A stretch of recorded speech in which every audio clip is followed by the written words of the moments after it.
What is Jimmy Wanjigi's game plan for 2022?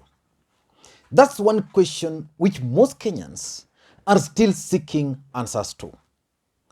Is Jimmy Wanjigi keen on becoming the next president of the Republic of Kenya? If you ask me, nothing stops Jimmy Wanjigi from becoming the next president of the Republic of Kenya. Or is there a chance that Jimmy Wanjigi is plotting to be the next governor for Nairobi? Yesterday, Jimmy Wanjigi's team issued some communications.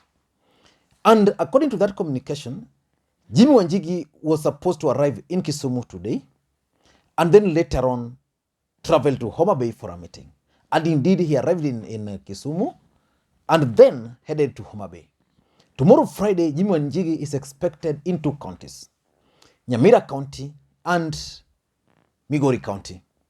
On Saturday, Jimmy Wanjigi will be in Siaya, and then on Sunday, he will end his tour of the region by attending a church service at the Kibuye Catholic Church. Now, this is what his team released yesterday, and I find it to be very professional, if you ask me. Let me just get it. I hope I'm going to get it very fast. Yes. Now, this is what Jimmy Wanjigi's team issued yesterday. This statement: media invite. Subject: Jimmy Wanjigi's 4-day tour of Nyanza. Dear editors, ODM presidential contender Jimmy Wanjigi will begin a 4-day tour of Nyanza to popularize his candidature for the Orange Party's presidential ticket. He will address a press conference upon arrival at the Kisumu International Airport. Thereafter, he will travel to Homa Bay for engagement with the grassroots leaders. On Friday, Honorable Wanjigi will conduct engagement in Migori and then Nyamira. On Saturday, Honorable Wanjigi will similarly meet leaders in Siaya. On Sunday, he will join worshippers for a church service at the Kibuye Catholic Church to mark the end of his tour. For further inquiries, please contact that number. Now, that's the communications which was released yesterday by Jimmy Wanjigi. And Jimmy Wanjigi actually arrived in Kisumu earlier today. And I've actually shared that particular clip. You can check it up there. And what is Jimmy Wanjigi's game plan? Because let's face it, Jimmy Wanjigi's entry into the 2022 presidential election is confusing and is actually rattling ODM party. I remember the last time Jimmy Wanjigi addressed the media at Orange House. The next day, Honorable John Mbadi and Sifuna, Sifuna was present when he was addressing the media on that day. The next day, Sifuna and Mbadi dismissed it. So several questions are going to be asked about Jimmy Wanjigi's trip to Kisumu, to Homa Bay, to Migori, to Nyamira. So in this video today, I want us to go inside Jimmy Wanjigi's plan for the people of the larger Nyanza region. Why he is coming to Nyanza? Because for Rift Valley, for Central Kenya, it was understandable that whatever he was doing was actually helping the party. But ODM party was not comfortable when Jimmy Wanjigi started opening parallel offices. And they were also not comfortable when Jimmy Wanjigi started creating parallel ODM office. Basically, like if he goes to Nyeri, then there is that ODM structure.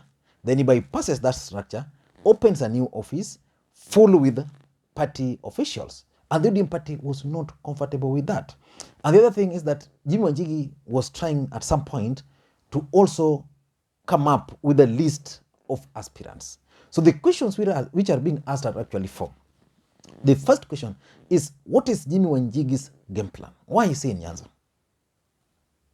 Or why is Jimmy Wanjigi moving across the country? Game plan.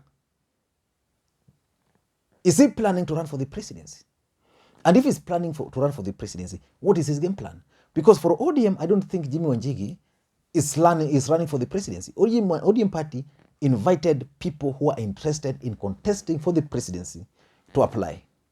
I never saw the name of Jimmy Wanjigi at that time. Only 2 people applied. So what is his game plan? Presidency through ODM party.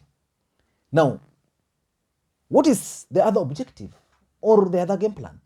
Is it possible that Jimmy Wanjigi is trying so hard to put himself in a situation where he cannot be ignored. So when the issue of Nairobi will come up, then people will sit down and the name Jimmy Wanjigi will be floated. And probably he will be the gubernatorial candidate in Nairobi. Could that be his game plan? What about post Raila Odinga in ODM party? Is there a chance that Jimmy Wanjigi is positioning himself to take over the running and the leadership of the ODM party? Now, those are the questions which the ODM as a party are asking. And today, I've seen the ODM officials, some of them are my friends from Kisumu here, refusing to attend his meeting. And when I called them, they told me they don't know about any ODM official coming to Kisumu, either to meet them or to just visit ODM office. So it means his entry is actually causing some confusion. So that's number one. The second question which is being asked is, who is Jimmy Wanjigi going to meet? He's coming to Kisumu, or he's gone to Homa Bay. Who is Jimmy Wanjigi going to meet in Homa Bay? Is he going to meet with the party officials? And if he's going to meet with the party officials, are those meetings sanctioned by the party? Number two, the second question, if he's going to meet just the ordinary party members, the grassroots leaders, the way he's claiming, in which capacity? Because Jimmy Wanjigi is just a paid-up member of ODM party. He's not an official of the party. So in which capacity is he going to meet ODM members? Or is he just meeting the ODM members in his capacity as a private citizen, Honorable Jimmy Wanjigi? Who is he going to meet? And will those party officials attend his meetings? I'll be keenly following to watch or to see the party officials, like for example in Migori, if the party officials from that county are going to meet him. Is he going to meet aspirants? And which aspirants are these? Because this is another issue which is bringing a lot of heat within the ODM party. For example, in Suna East, Jimmy Wanjigi appeared with a guy. He wants to take on Junet Mohammed. And according to the ODM party, and this includes my opinion, Junet Mohammed has worked so hard for Raila Odinga. So he'd rather be given the certificate, win, or lose with it, rather than Jimmy Wanjigi imposing. Because when you impose a candidate, or you come up with another candidate, in, for example, like just take for Ruto, if you want to disagree with Ruto, then tell him that you are going to sponsor someone against Oscar Sudi. He will not allow you. So that's the second question. Who is Jimmy Wanjigi going to meet? And if they are aspirants, what kind of aspirants? So the names of those aspirants are going to be monitored. Number three, in my view, the third question is, who is accompanying Jimmy Wanjigi? From the photos which were circulated, I noted that Willis Otieno, who was a former campaign manager of Raila Odinga, accompanied Jimmy Wanjigi. Then there's also another lawyer, Osiemo, who is also a friend. I saw him there. Apart from that, I just saw some men. Maybe their security with those vitu za wanawekanga hapa. I just saw those men. Yeah, I never saw any other person. So I would be interested to know, if he goes to Homa Bay, who are going to accompany them and what is their interest. If he goes to Migori, who is going to accompany Jimmy Wanjigi and what are their interests?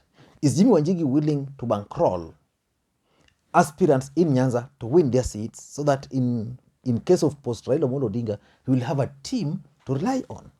Something which, for example, Ruto did to Uhuru Kenyatta in 2013. Is it possible that Wanjigi, is it possible that Wanjigi can actually bankroll aspirants? So that's the third question. Who is accompanying Jimmy Wanjigi? The fourth question which is being asked is, what is Jimmy Wanjigi's rallying call? Eric Omondi has made his rallying call, Fagia Wote, very popular on the streets. Can the ODM members and officials is meeting start singing Fagia Wote? Because my interpretation of Fagia Wote is simple. Fagia Wote means you fagia Raila, you fagia Joho, you fagia Oparanya, You go to Uhuru, you Fagia, Ruto, all those people, and then you come up with a new team. In ODM party, Fagia what it would mean, you Fagia Raila, you Fagia Junet, you Fagia Nyong'o, everybody. So you come up with a new team. Is that acceptable? Let us wait and see. Because in my view, what Jimmy Wanjigi ought to be telling, especially the people of Nyanza, is that he should encourage them to register as voters. Once that's done, then he can ask them to support the ODM party, regardless of who the candidate will be. So those are the 4 questions which are being asked very strongly. But the question is, what is Jimmy Wanjigi's objective? Number 1, I've always opined on this channel that Jimmy Wanjigi could actually be positioning himself to be the next governor for Nairobi, because I strongly believe that in the next election, the position of the governor of Nairobi will not be elected.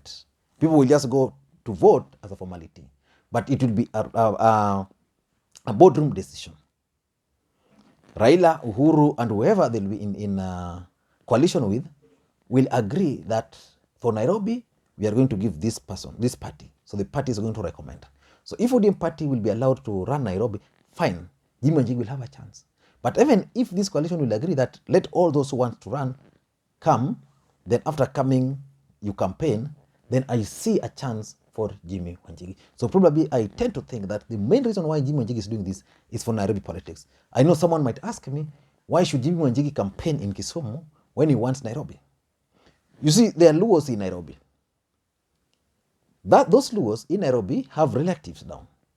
So the moment Jimmy Wanjigi left, most of them would place calls. Sasa Nairobi aje. So the fact that he's trying to endure himself through the people in this region means he's targeting maybe Nairobi. Number 2, I also tend to think that Jimmy Wanjigi is keen on being part of the negotiating table. Where the national cake is going to be divided, Jimmy Wanjigi wants to be there to witness, to divide that cake. So basically, Jimmy Wanjigi is forcing himself into the negotiating table. And lastly, I also tend to think, and I think I did another video on this, that Jimmy Wanjigi could be interested in leading Raila Odinga's campaign. What Jimmy Wanjigi has been doing is basically Wanjigi has been campaigning across the country.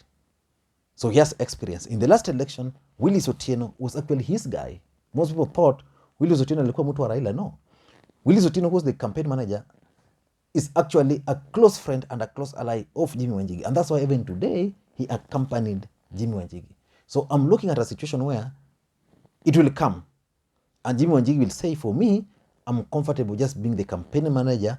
And after the elections, please consider me. Give me a cabinet or something like that. I don't know what you think. That's my take. And for those who are watching this channel for the first time, please take a second or 2, click the subscribe button so that next time we produce a video like this, YouTube will automatically notify you. And to the subscribers, I want to continue. Thank you guys for your continued support. Without that support, this channel cannot be where it is. Thank you, and may you have a good day.